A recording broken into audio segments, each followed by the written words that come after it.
Hi guys, welcome back to my YouTube channel where I talk about books and stuff like that.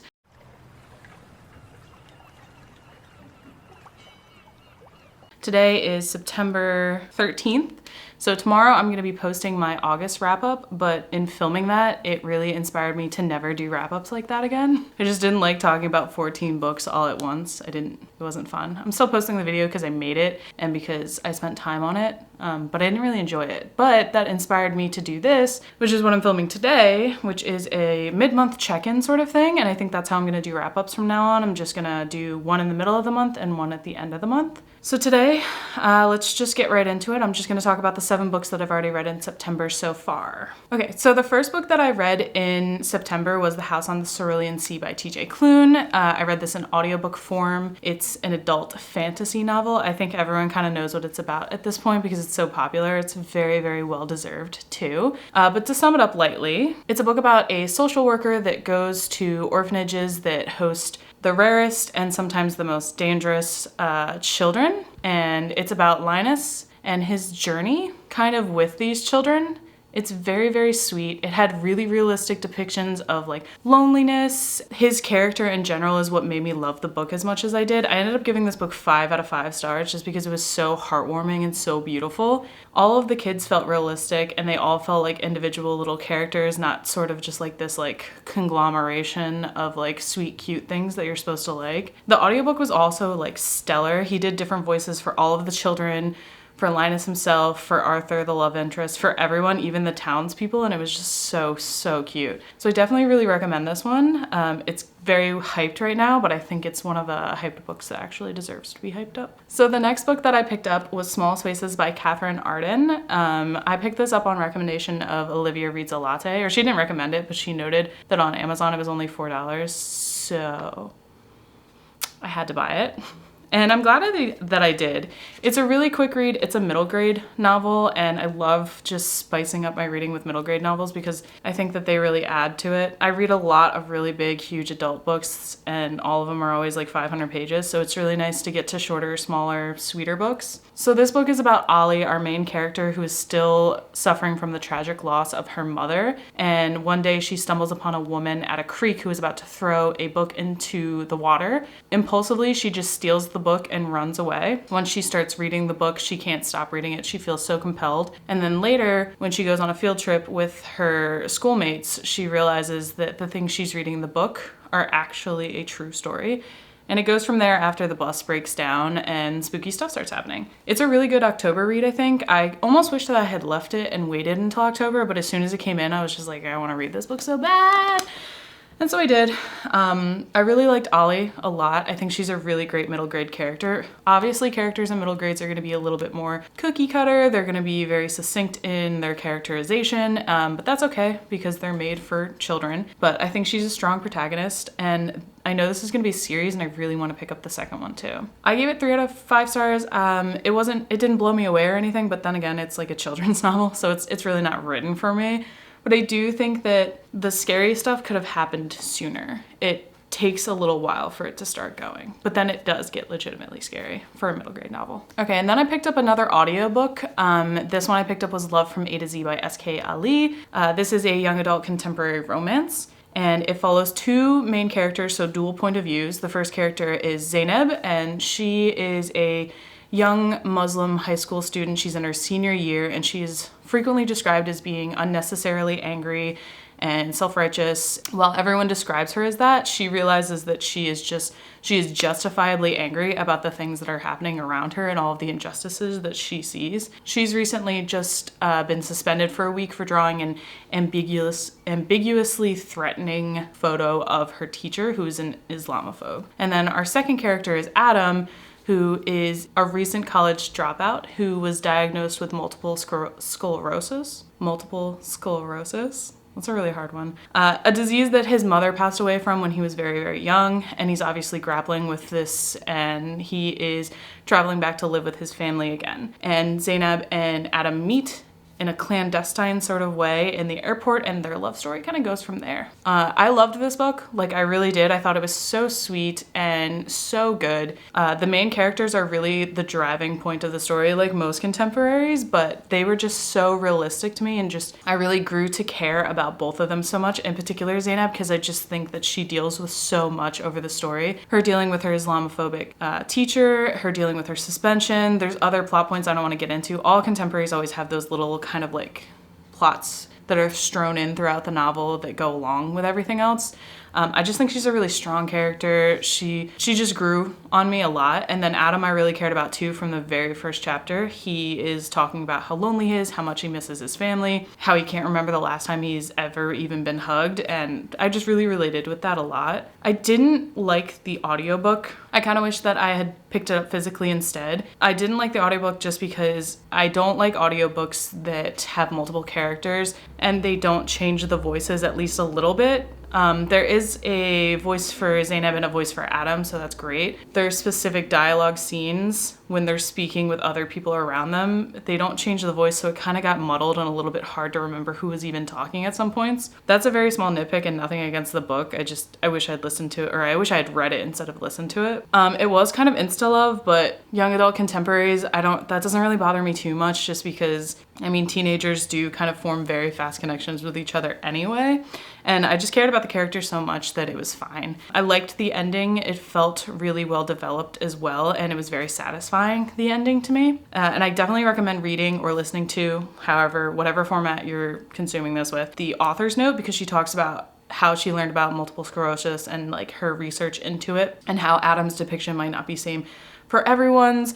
And then she also said that the Islamophobic teacher that this book kind of had in it, it was based on a true story, and how she hopes that her book really resonates with a lot of young Muslim readers. And I just thought that was very sweet.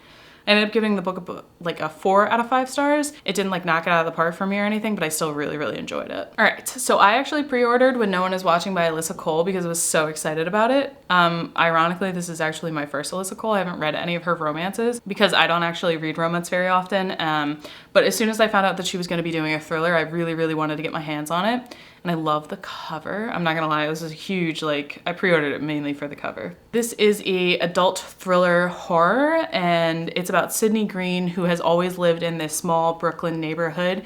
And after a recent divorce, she has come home to live in her mother's apartment, but things are starting to change. She's noticed a lot of neighbors who are like staple neighborhood figures have moved out suddenly without telling anyone. All of the bodegas that she's used to are changing into like organic Whole Foods.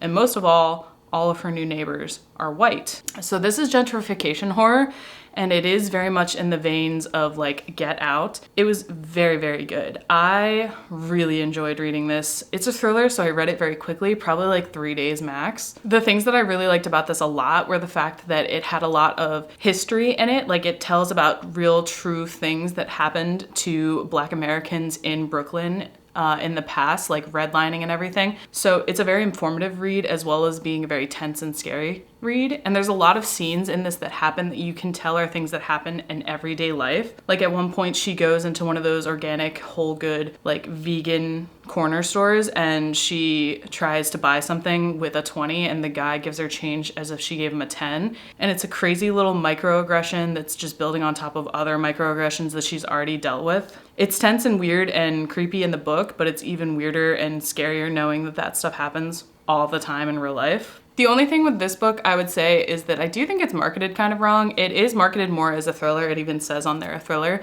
But I think this novel would have functioned a lot better if it was a horror, and kind of like a horror along the same veins as like Stephen King. Not Stephen King himself, but like lengthwise. I think that I would have really enjoyed if this book was like 100, 150 pages longer, and it just really crept up a little bit more. It was very, like, the pacing was slow, but not in a bad way. I liked the pacing, but I wish there was just more scenes and this like slow building horrific thing happening. So if it was marked as a horror and a little bit longer, I think it would have just done really well. I gave it a 4 out of 5 stars. Really enjoyed it. It's definitely one that I can see myself revisiting and reading again, which is not likely for a lot of thrillers. So I picked up another audiobook, and this was The Deep by River Solomon.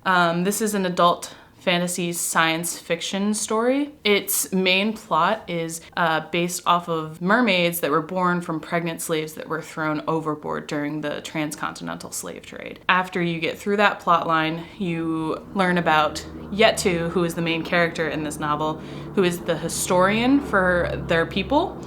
And basically they hold all of the memories of the Wajinru, who are the mer people, and they hold all of the history inside them, while all the other Wajinru don't have to worry about it, and only once a year or so do they come together and relearn their history, and then they get to forget it again, while Yetu has to hold all of those memories. So I think this is an excellent novella. It's very short. I think it's 166 pages, so you could easily get through it. I got through it on audiobook in one sitting. It's basically a metaphor for transgenerational like trauma and an allegory for the PTSD that people can have just from the knowledge of their past, like their ancestors. And I cared so much about Yetu as a character, like just from reading the little bits that I got of her. I just wanted her to be healthy and happy and safe again, because she's been dealing since early like adolescence. She was 14 when she was forced to become the historian. She's just been dealing with all these memories, and it was really emotional and it was really, really beautiful. I ended up giving it 4 stars. The only thing that I didn't really like about it was that there's a romance kind of shoehorned into it, and that felt really awkward and misplaced. I just didn't think that the book needed a romance, but who am I to say? But it did take away from the reading a little bit, but it's still something that I very, very, very much recommend. And then I read my favorite book that I've read this month so far, and that is You Should See Me in a Crown by Leah Johnson. And I listened to this on audiobook as well. It's a young adult contemporary romance, and this book is all about Liz Leidy, who feels like she is the exact opposite of what her Midwestern small town wants her to be. She's awkward, she's black, she's poor, and all of her schoolmates are rich and white and perfect. She lives in a very stereotypical small town where high school feels like this crazy different world of caste systems and hierarchies and everything, and she's right at the bottom in band.